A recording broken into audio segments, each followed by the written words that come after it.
क्षमा breaking Jain news.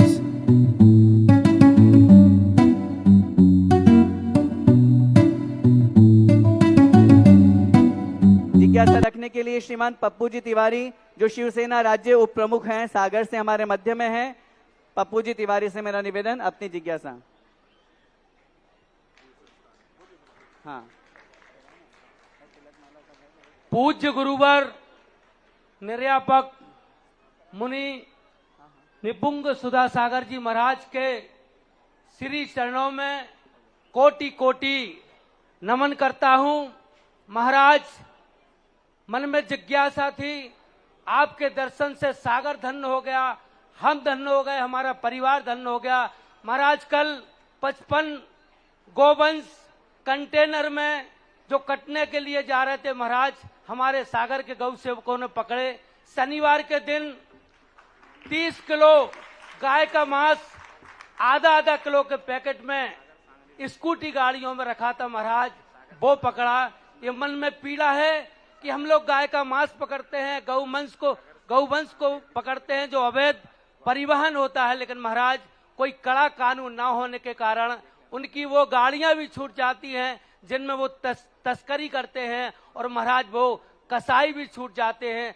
सन 2007 से जब से द्वैध गौशाला सागर में आचार्य श्री विद्यासागर जी महाराज के कारण यहाँ पर बनी, जब से महाराज गौ सेवा से जुड़ा हूं, लेकिन इतने वर्षों में महाराज इतने बार कसाईयों को पकड़ने के बाद हमारे साथ मारपीट कसाईयों ने की, पेट में चाकू तक मारे महाराज, लेकिन उसके बावजूद भी हमने गौ सेवा का क्रम नहीं छोड़ा महाराज।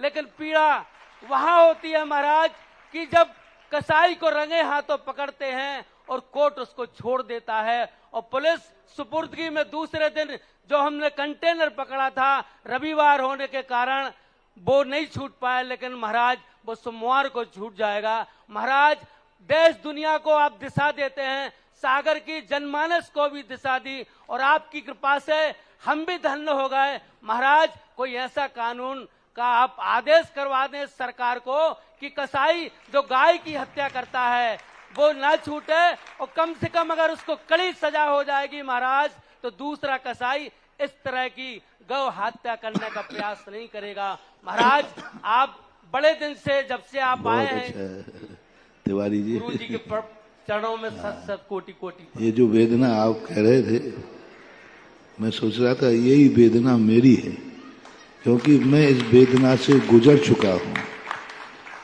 मैं भी बिहार करते करते एक ट्रक में बहुत सारे जानवर भरे थे, तो मैंने उसको रोक करके सारे जानवर जब्त कराए, और 2 दिन बाद ही कोर्ट से राजस्थान की घटना है, वो छूट के आ गए और जानवर ले जाने लगे। मैंने कहा, बोले क्यों? बोले 50 रुपये का जुर्माना हुआ है, और जुर्माना करके चले गए।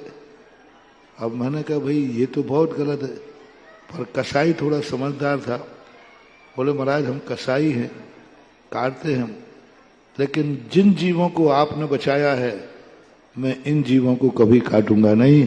और वो कोर्ट ने तो दे दिया, लेकिन कसाई छोड़ गया। तो ऐसी स्थिति में ये कानून उस समय का बना हुआ कानून है, अंग्रेजों का समय, क्योंकि अंग्रेजों ने ये 2 कानून सबसे ज्यादा देश में खतरनाक है। एक तो एक्सीडेंट का कानून, क्योंकि एक्सीडेंट में गाड़ियां उन्हीं लोगों के पास होती थी, इसलिए उन्होंने कानून बहुत सरल बना दिया। और दूसरा ये जो पशु अत्याचार का, क्योंकि वो सब मांसाहारी होते थे, वह कानून उसी समय से बना हुआ चल रहा है। अब इसमें सुधार होने के लिए हम तो समय समय पर बोलते ही रहते हैं, और तो कोई अपेक्षा किसी से करना बहुत मुश्किल है।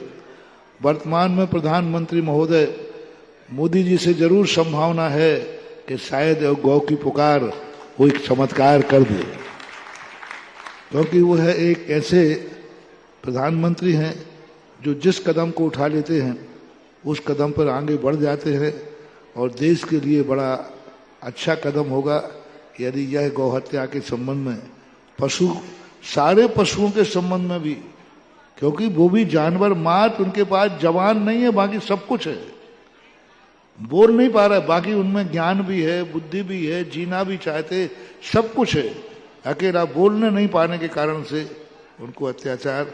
आपकी वेदना का मैं समर्थन करता हूं और भावना करता हूं कि ये कानून जल्दी बने, अच्छा है।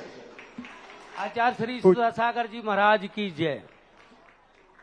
महाराज श्री, हम आपको बता दें, ये हमारे जो पप्पू तिवारी जी हैं, ये किसी पार्टी विशेष के नहीं हैं। सागर पूरी समाज में किसी भी समाज का कोई भी महान भाव है, सबके काम आने वाले ऐसे हमारे गौ सेवक बजरंग दल से भी हैं। हमारे पप्पू तिवारी जी के जोरदार कलता ध्वनि से और हमारी सुधामय पावन वर्षा योग आपका यहाँ सम्मान कर रही है। और आज की पूज महान सौभाग्य श्रीमान वीरेंद्र जी, जो फैंसी ज्वेलर्स परिवार इस समस्त अनुष्ठान के जो पुण्यार्जक हैं, और हमारे श्रीमान ताराचंद जी के परिवार, जिन्होंने आज पूज्य गुरुदेव को महामंगल में आहार दान देने का सौभाग्य प्राप्त किया है। और सागर समाज के समस्त स्नातक, उनकी समस्त परिवार जन यहाँ आए और पूज्य गुरुदेव की महामंगलमय आरती का सौभाग्य आप सबको प्राप्त है। जोरदार